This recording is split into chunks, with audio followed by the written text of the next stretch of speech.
जैसा कि आपको पता है आपके फाइनल बोर्ड एग्ज़ाम के लिए ज़्यादा समय नहीं बचा है। 28 फरवरी को आपका हिंदी का पेपर है, इसलिए हम हिंदी की तैयारी कर रहे हैं। आज मैं आपको इस वीडियो में नैतिक शिक्षा की जो बुक हरियाणा बोर्ड ने सेशन 2022-23 के लिए लगवाई है, जिसमें हिंदी के पेपर में 10 नंबर के क्वेश्चन आएंगे, इस बुक के सभी मोस्ट इम्पोर्टेंट क्वेश्चन करवाऊंगा। इस बुक में टोटल 17 पार्ट है। पार्ट 1 से लेकर 10 पार्टों के सभी इम्पोर्टेंट क्वेश्चन मैं पहले ही करवा चुका हूं। अगर आपने वो वीडियो नहीं देखी है तो लिंक आपको डिस्क्रिप्शन मिल जाएगा। इस वीडियो में मैं आपको पार्ट 11 से लेकर 17 तक के सभी इंपॉर्टेंट क्वेश्चन करवाऊंगा। वीडियो अच्छी लगे तो लाइक करें, चैनल को सब्सक्राइब करके ऑल के बटन के ऊपर क्लिक कर लें ताकि जब नेक्स्ट वीडियो अपलोड हो तो उसका नोटिफिकेशन आपको मिल जाए। अब पहला क्वेश्चन देखते हैं। पहला क्वेश्चन है, विद्या को छुपा हुआ धन क्यों कहा गया है? आंसर देखिए, विद्या को छुपा हुआ धन इसलिए कहा गया है क्योंकि यह मनुष्य की ऐसी संपत्ति है जिसे कोई चुरा नहीं सकता। यह हमेशा व्यक्ति के साथ ही रहती है।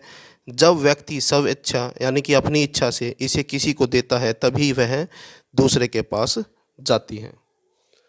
नेक्स्ट क्वेश्चन है क्वेश्चन नंबर 2, सारे गुण कंचन में वास करते हैं, व्याख्या करो। आंसर देखें, निश्चय ही सारे गुण कंचन अर्थात सोने में जो धन का प्रतीक है निवास करते हैं, यानी कि सारे गुण जो है सोने में निवास करते हैं क्योंकि सोना जो है धन का प्रतीक है। क्योंकि इस संसार में जिसके पास धन है वही व्यक्ति कुलीन तथा महान समझा जाता है। यही व्यक्ति विद्वान, शास्त्रों का ज्ञाता तथा सबसे अधिक गुणवान समझा जाता है। वही व्यक्ति अच्छा भाषण करता तथा दर्शनीय कहा जाता है। यही नहीं, ऐसे व्यक्ति का सभी सम्मान करते हैं। अतः यह कहना उचित ही है कि सारे गुण कंचन में वास करते हैं।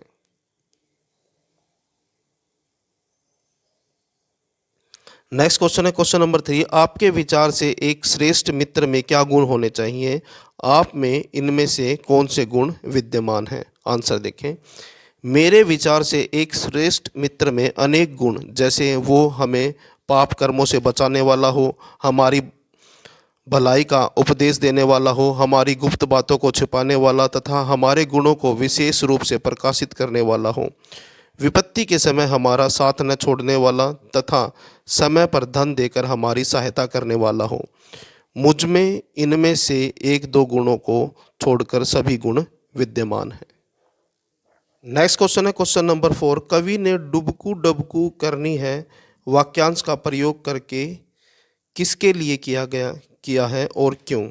आंसर देखें, कवि ने डुबकू डुबकू वाक्यांश का प्रयोग ऐसे व्यक्ति के लिए किया है जो दूसरे को डुबाने का प्रयास करता है। कवि ने ऐसा इसलिए किया है ताकि वह दूसरों को नुकसान पहुंचाने वालों तक संदेश पहुंचा सके कि जो दूसरों को डुबाने का प्रयास करेगा उसे स्वयं को डुबकू डुबकू करके अंततः डूबना ही पड़ेगा, यानी कि जो दूसरों को डुबाने की कोशिश करेगा वह स्वयं डूब जाएगा।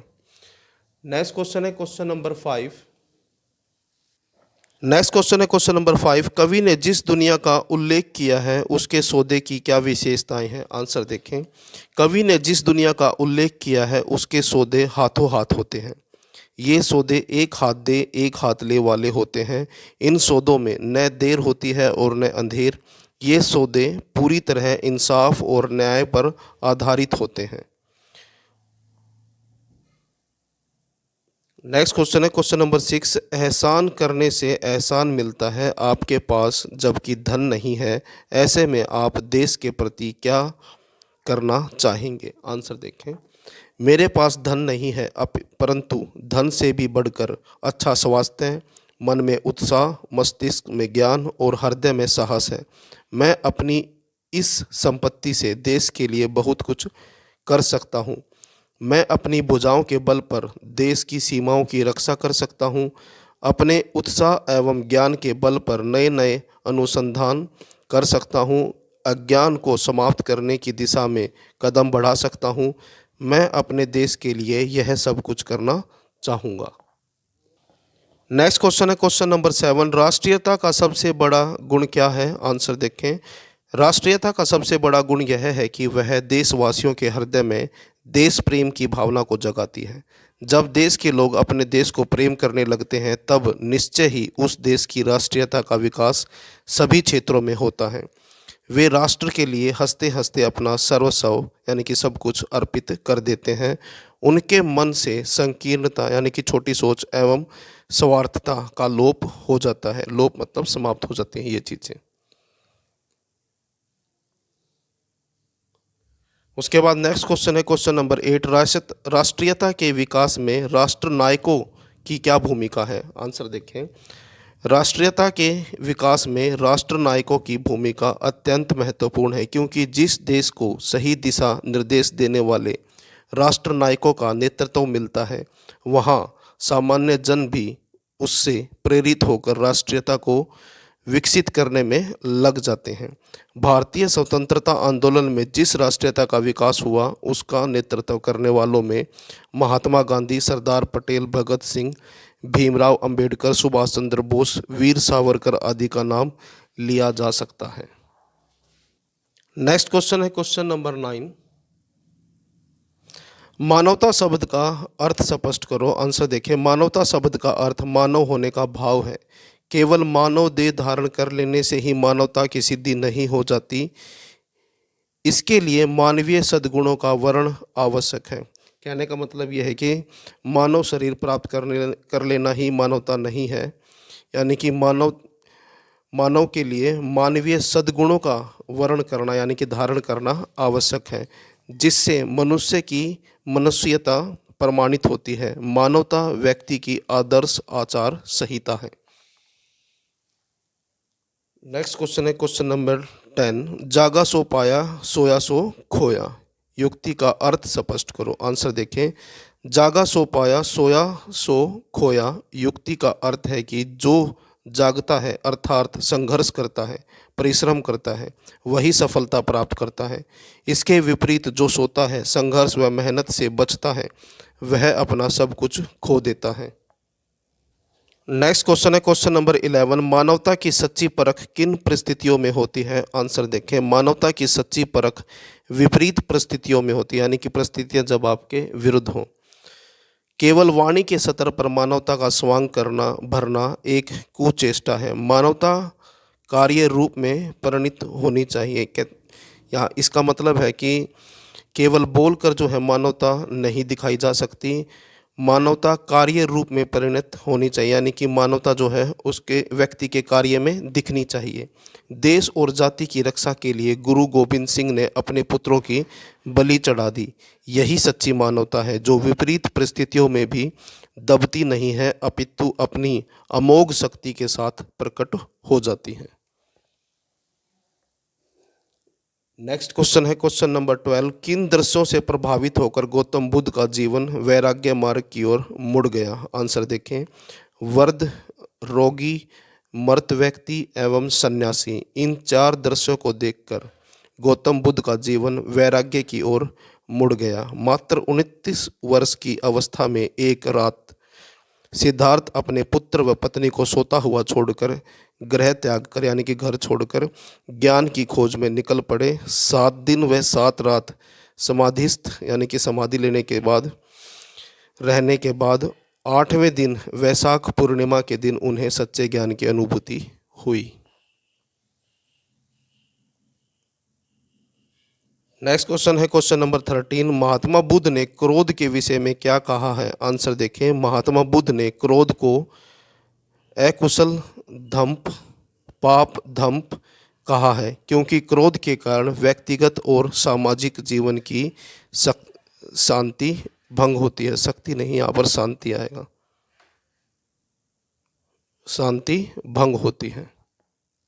नेक्स्ट क्वेश्चन है क्वेश्चन नंबर 14, महात्मा बुद्ध के अनुसार सच्चा ज्ञानी कौन है। आंसर देखें। महात्मा बुद्ध के अनुसार सच्चा ज्ञानी वह है जो जीवन में सीखी बातों पर अमल करता है। सच्चा ज्ञानी अपने ज्ञान के अनुसार कर्म करते हुए यानी कि ज्ञान के अनुसार जो उसको ज्ञान है, नॉलेज है, उसके अनुसार कार्य करते हुए क्रोध को अक्रोध से यानी कि जो क्रोध है उसको अक्रोध से, बुराई को अच्छाई से, अनुदारता को उदारता से और असत्य को सत्य से जीत लेता है। नेक्स्ट क्वेश्चन है क्वेश्चन नंबर 15, कहीं पहुंचना है तो चलना होगा का भाव स्पष्ट करें। आंसर देखें। कहीं पहुंचना है तो चलना होगा का भाव यह है कि जीवन में सीखी हुई बातों का प्रभाव तभी पड़ता है जब उन पर अमल किया जाए। ज्ञान के अनुसार कर्म न होने पर वह व्यर्थ है। नेक्स्ट क्वेश्चन देखिए, क्वेश्चन नंबर 16। अपने स्वाभाविक शत्रु से संकट में किया गया समझौता मित्रता का आधार बन सकता है? 100 उदाहरण बताओ। आंसर देखें। अपने स्वाभाविक शत्रु से संकट में किया गया समझौता मित्रता का आधार नहीं बन सकता है, क्योंकि स्वाभाविक शत्रुओं में मुख्य भाव शत्रुता का ही मुख्य भाव जो है शत्रुता का ही होता है, मित्रता का नहीं। संकट कुछ समय के लिए शत्रुता के भाव को दबा तो अवश्य सकता है, परंतु हमेशा के लिए मिटा नहीं सकता। लोमस बिलाव की पलित चूहे से मित्रता संकटकालीन मित्रता ही थी। संकट समाप्त हो जाने पर यदि पलित चूहा लोमस बिलाव के पास चला जाता है तो वह उसके प्रति अपने स्वाभाविक शत्रुता भाव के कारण उसे अवश्य ही मारकर खा जाता। नेक्स्ट क्वेश्चन है क्वेश्चन नंबर 17। मित्रता या शत्रुता स्थायी नहीं होती, इस विचार से आप कहाँ तक सहमत हैं? आंसर देखें। मित्रता या शत्रुता स्थायी नहीं होती, हम इस विचार से पूरी तरह सहमत हैं। इस विषय में हमें पलित चूहे के कथन से पूरी तरह सहमत हैं कि मित्रता तभी तक निभती है जब तक स्वार्थ से विरोध नहीं आता। मित्र वही बन सकता है जो कुछ काम आ सके तथा जिसके मरने से कुछ हानि हो। स्वार्थ की अनुकूलता और प्रतिकूलता से ही मित्र और शत्रु बनते हैं। समय के फेर से कभी मित्र भी शत्रु तथा कभी शत्रु ही मित्र बन जाता है। समय के फेर से कभी मित्र भी शत्रु तथा कभी शत्रु भी मित्र बन जाता है।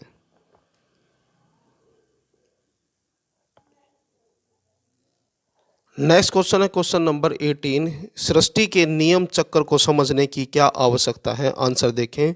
सृष्टि के नियम चक्र को समझने की भी बहुत बड़ी आवश्यकता है।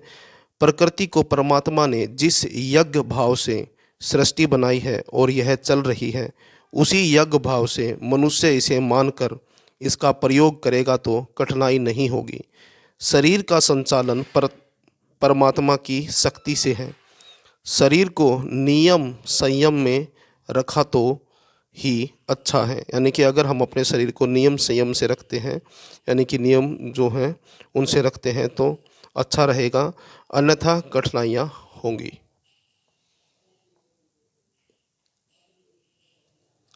नेक्स्ट क्वेश्चन है क्वेश्चन नंबर 19। नियम संयम हर क्षेत्र में क्यों आवश्यक है? आंसर देखें। नियम संयम हर क्षेत्र में इसलिए आवश्यक है क्योंकि नियम संयम हर क्षेत्र को सुचारू रूप से व्यवस्थित तरीके से समस्याओं का समाधान करते हुए चलाने में सहायक है। स्वयं प्रकृति भी अपना संचालन नियम व संयम पूर्वक करती है, अतः मनुष्य के लिए भी हर क्षेत्र में नियम संयम आवश्यक है। नेक्स्ट क्वेश्चन है क्वेश्चन नंबर 20। शरीर को नियम व संयम में रखने के क्या लाभ हैं? आंसर देखें। शरीर को नियम व संयम में रखने के निम्नलिखित लाभ हैं। नंबर 1, शरीर नियम व संयम पूर्वक होने पर सदैव स्वस्थ रहता है। शरीर नियम व संयम पूर्वक होने पर गतिशील रहता है। नंबर 3, शरीर को नियम व संयम में रखने से घर व समाज की व्यवस्था बनी रहती है। और नंबर 4, शरीर को नियम व संयम में रखने से दुर्घटनाओं में कमी आती है। नियम और संयम का मतलब है कि जो खाने पीने की और जो रहने से संबंधित जो नियम बनाए गए हैं, यानी कि जो है ज़्यादा फास्ट फूड ना खाएं, तली हुई चीज़ें ना खाएं, अच्छा भोजन करें जिसमें सभी विटामिन हो। और संयम मतलब संयम बरतें यानी कि लिमिट में खाएं, तो इनको नियम व संयम बोला है। ये थे आपके क्लास 10th के नैतिक शिक्षा की किताब से 11वें पार्ट से लेके 17वें पार्ट तक के सभी इम्पोर्टेंट क्वेश्चन। इससे पहले मैं पार्ट 1 से लेकर पार्ट 10 पार्टों तक के जितने भी इम्पोर्टेंट क्वेश्चन हैं उनकी भी वीडियो बना चुका हूं। अगर आपने वो नहीं देखी है तो लिंक आपको डिस्क्रिप्शन में मिल जाएगा। वीडियो अच्छी लगे तो लाइक करें, चैनल को सब्सक्राइब करके ऑल के बटन के ऊपर क्लिक कर लें ताकि जब नेक्स्ट वीडियो अपलोड हो तो उसका नोटिफिकेशन आपको मिल जाए।